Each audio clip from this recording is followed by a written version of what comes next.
¿Qué tal? Qué bueno que están con nosotros en este espacio de la entrevista en lunes. Hoy hemos invitado a un experto, a un conocedor en el derecho, el doctor en derecho, Ernesto Jiménez Mendoza, para que nos venga a platicar sobre un libro que se adelantó en el tiempo, que se adelantó en la historia de México.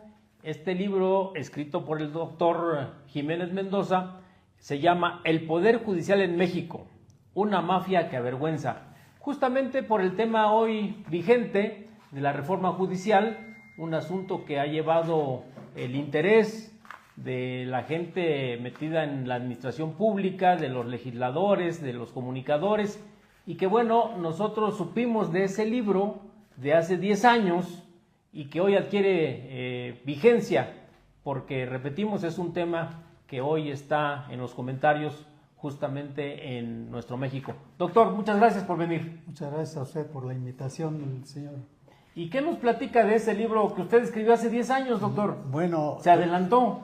Tuvimos la oportunidad, bueno, ya nosotros desde siempre tuvimos una idea de que el Poder Judicial no era acertado en sus resoluciones. Yo llevo 60 años del ejercicio del profesional en todas las áreas del derecho y conozco la actuación de la Suprema Corte desde siempre.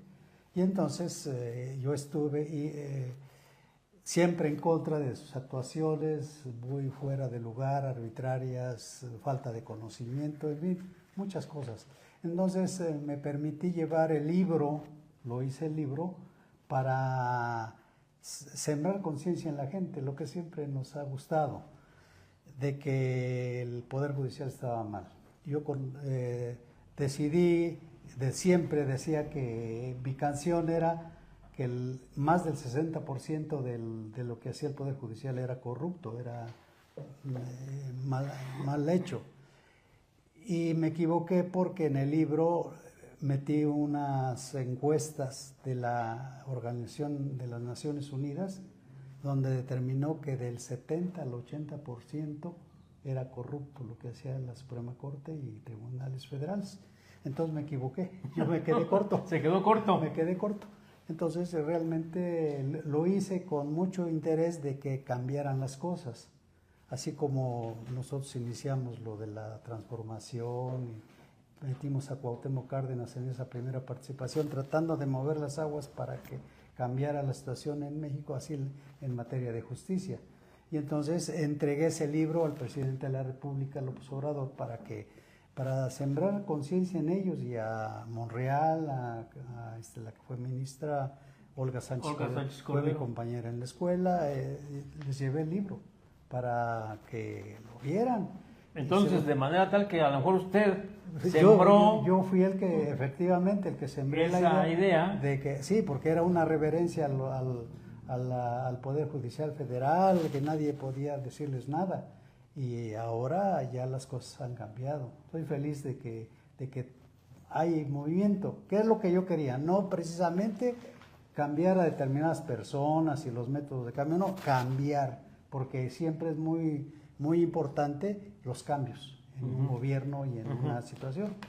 Usted nos dice en el índice del libro, el libro se llama El Poder Judicial en México, una mafia que avergüenza, y repito, escrito en el 2014 por el doctor Ernesto Jiménez Mendoza, expresidente de Tlahuelilpan, ex magistrado, también fue usted magistrado. Exacto. Dice en este índice, para que nos haga favor de comentarnos de manera resumida, por supuesto, la crisis de la justicia en los tribunales del Fuero Común y la esperanza en los tribunales federales. Sí, que la gente común, la gente, los campesinos, los obreros, cuando llevan sus controversias al juez, tienen esperanza de que les hagan justicia, pero finalmente cuando no la obtienen en la primera instancia, siempre guardan una esperanza de que arriba, así dicen ellos, que más arriba la Suprema Corte y sus tribunales resuelvan con pulcritud. Y resulta que sale igual, Chana que Juana, lo mismo, o sea, tiene la misma incapacidad la misma forma equivocada de manejar los mismos vicios, digamos. Los mismos vicios, ¿sí? Y eso se ha demostrado. Yo realmente me quedé corto en el libro porque no me constaba, por ejemplo, todos los negocios sucios del crimen organizado con los tribunales, la justicia, que aunque había algunos indicios, ¿verdad? Pero a mí no me constan, yo no puedo hablar de lo que no me consta. Entonces decidimos nada más evocar esas causales, suponiendo que había eso, y sí lo hubo, porque el presidente actual les demostró que a muchos delincuentes de alta calidad en esa área los soltaron por cantidades de dinero, etcétera, demostrado. Pero ahora en esta propuesta, yo no la conozco con puntualidad, ¿se podrá terminar ese problema tan serio? Sí, claro que sí, porque mire usted, no tiene nada que ver la función jurisdiccional con el nombramiento. El nombramiento es como si usted le manda a hacer una mesa a un carpintero o a otro, pues varía un poco la calidad de su trabajo, pero finalmente le hacen a usted el mueble que quiere. Una cocinera le cocina el guisado que usted quiere y punto. Aquí no se puede hablar de incertidumbre en lo que viene, porque finalmente no han trabajado los nuevos funcionarios, pero hay funcionarios capaces y preparados.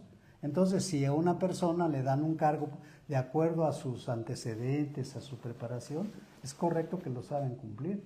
Un alumno que sale de la escuela de Derecho ya puede hacer una sentencia, porque está preparado. La famosa carrera judicial es una vacilada. Finalmente se entiende que han contratado funcionarios para ejecutar la justicia y no que traigan gente provisional para venir a aprender. Desgraciadamente así se dan algunos casos que entre su gente, entre sus familias, llaman a personas que los tienen trabajando para que aprendan. Así me tocó ver a mucha gente. ¿Qué estás haciendo aquí? Ya aplicando la justicia. Aprendiendo. Pues imagínese usted en manos de quién estamos para que actúen en justicia. La libertad de alguien en juego. En juego, el patrimonio y la libertad. En su caso. En su caso, o los deberes familiares y claro. demás.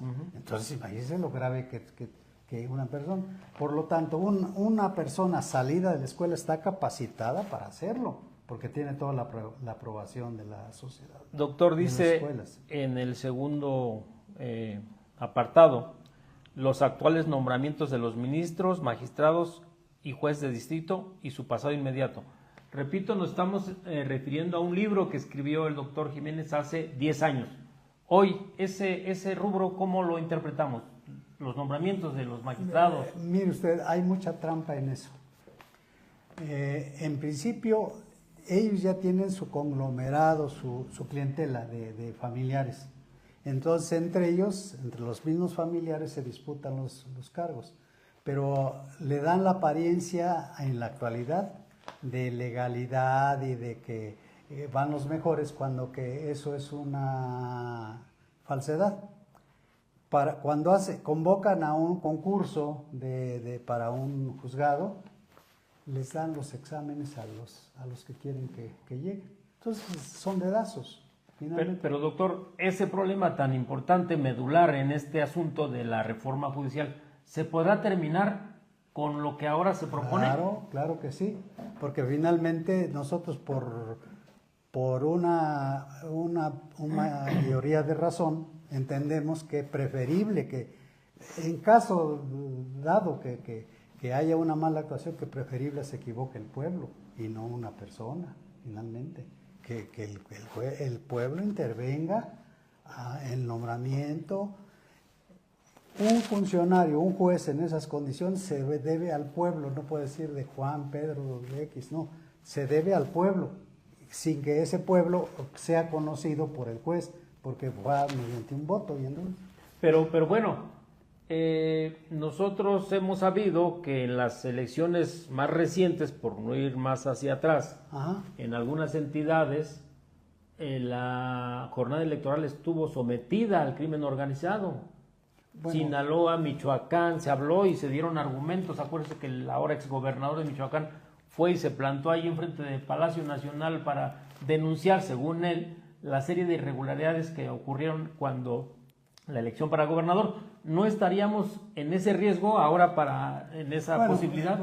Póngale que estemos en ese riesgo, pero finalmente es importante el cambio en el Poder Judicial, como sea, pero es importantísimo. Claro que usted ha marcado un dato importante para la elección y todo, y que la injerencia, pues eso forma parte de la aplicación del derecho, de la ley. Forma parte de eso, de no dar entrada a esos intereses. Y el Poder Judicial actual es receptor de todo ese tipo de ofertas es decir, es un negocio grande que existe, y eso es lo que hay que cambiar. Sí. Si nos permite leer una pregunta de nuestro público. Sí. ¿Cuál es la garantía que la elección de jueces por voto no se corromperán como los políticos que son electos? Un poco lo que ahora hablamos. Sí, claro. Mire, por eso se han propuesto los jueces anónimos. Digamos que la justicia la presentan como una dama con una balanza y con un antifaz, con un tapaojos. Tapaojos. Sí, significa que la justicia debe ser ciega. Es decir, no, el que va a juzgar, yo inclusive he sido magistrado, no va a ver a quién, ni intereses ni nada, sino tiene que aplicar la norma de acuerdo a las características. No de a cómo es la sentencia. No de a cómo es la sentencia, ni de que está mi familiar de por medio. No, pues eso no es justicia. Entonces, tiene que haber rectitud. Y obviamente cuando un funcionario sale del pueblo, está comprometido con todo el pueblo, no con determinada persona.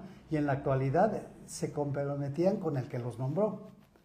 Y tenemos un caso muy sonado que inclusive no vemos cómo, por ejemplo, a Saldívar, Arturo Saldívar, lo nombra Calderón, y ahora el actual gobierno lo jala.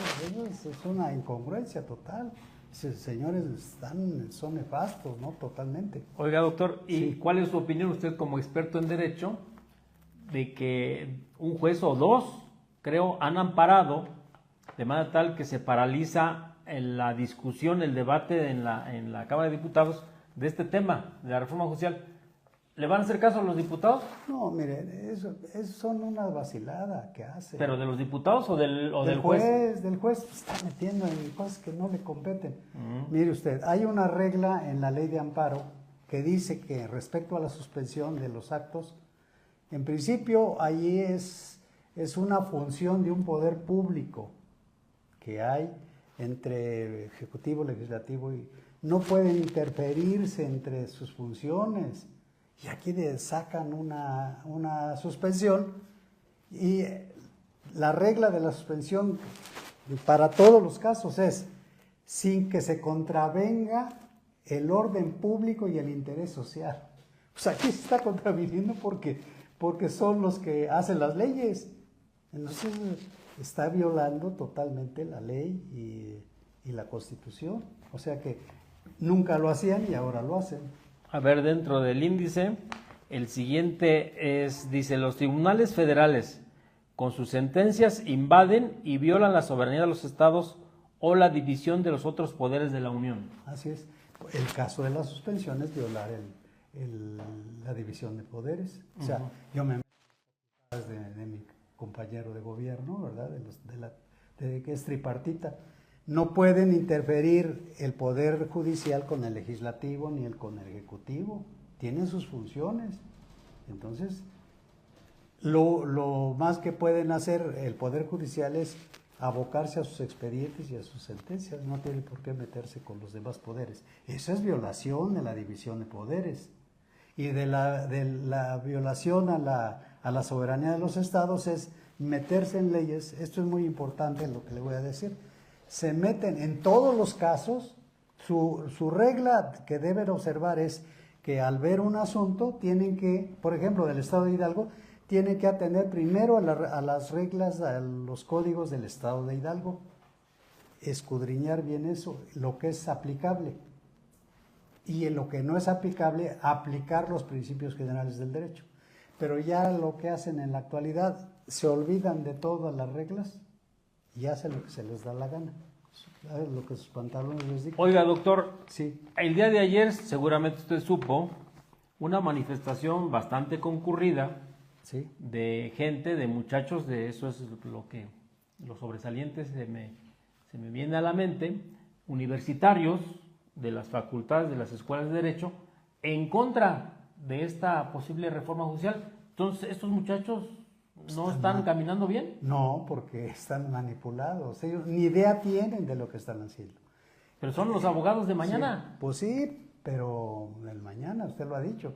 Entonces puede cambiar muchas cosas. Mire, ellos no pueden criticar lo que no han visto.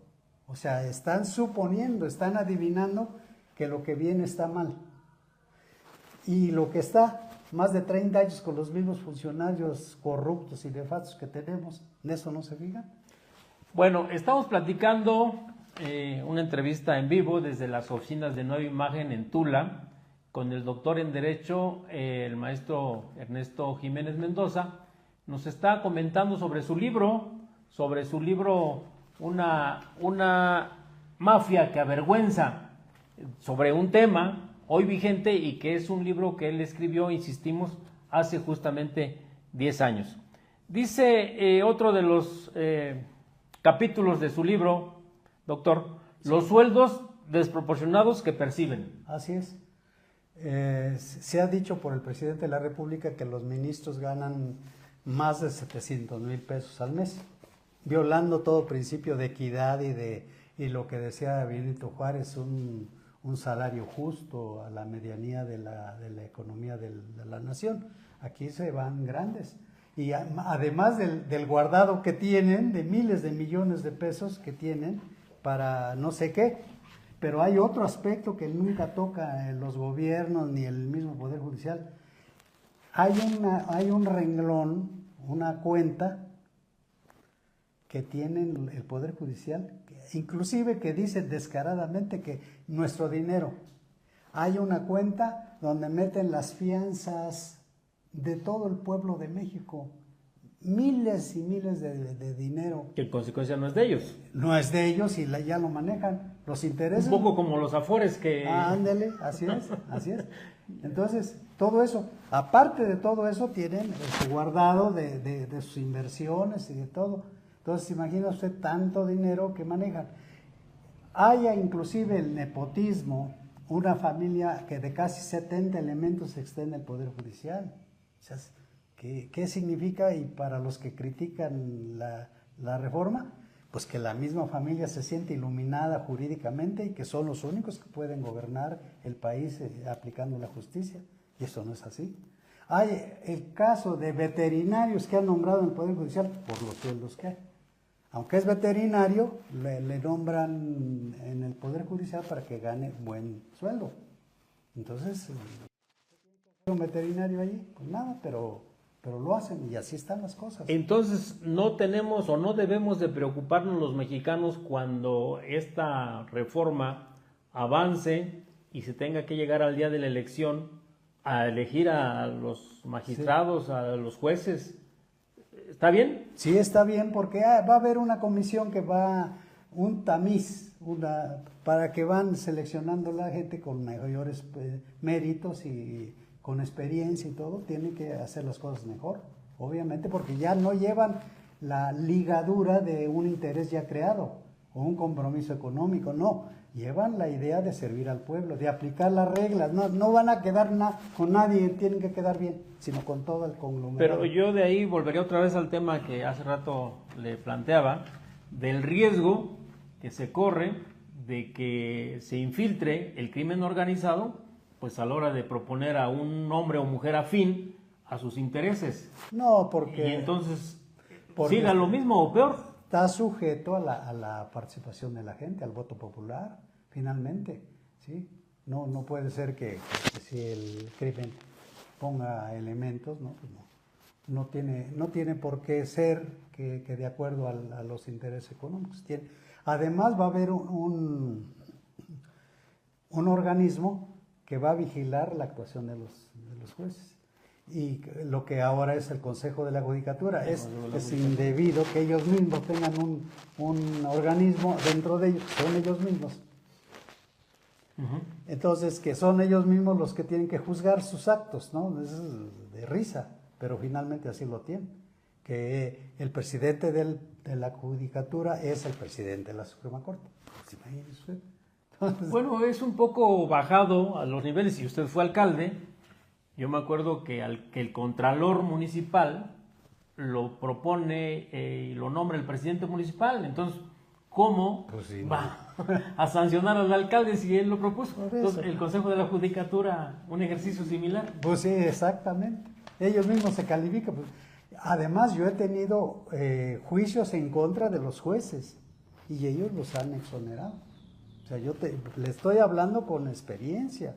¿Usted sigue litigando, doctor? Sí, yo tengo 60 años en el litigio, manejando las normas de derecho, 60 años. Y 41 años de doctorado por la Universidad Nacional. Nada más. Nada más, sí. Además, su paso como alcalde, la gente mucho lo recuerda, lo recordamos, a pesar de que no somos de Tlahuelilpan, sí. Entre otras cosas, del baile aquel de Ray Conniff, sí. en su época, ¿verdad? Sí, así es.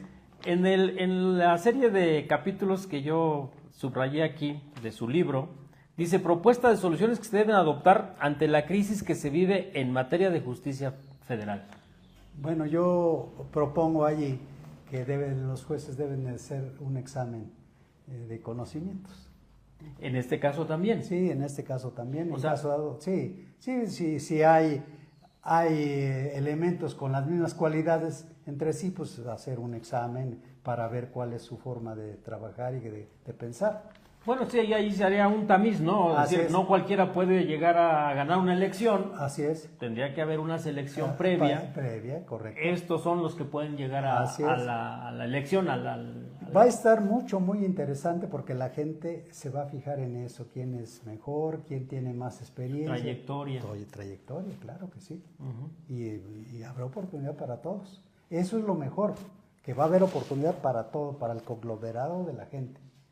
Cualquiera puede aspirar a ser juzgador, porque está dentro de las posibilidades. Aunque no sea amigo ni familiar de los dueños del Poder Judicial. Exactamente, actualmente pues tenía que ser de ellos, de su gente y de su familia, y actualmente no. Con los cambios que va a haber, va a ser una... Aunque no sea Monreal ni sea Saldívar. Claro, tendrá que ser para todos. Bueno, pues ya casi nos vamos. Yo no sé, doctor, alguien seguramente va a estar interesado en leer su libro. ¿Cómo hacerle? ¿Qué le proponemos? Pues,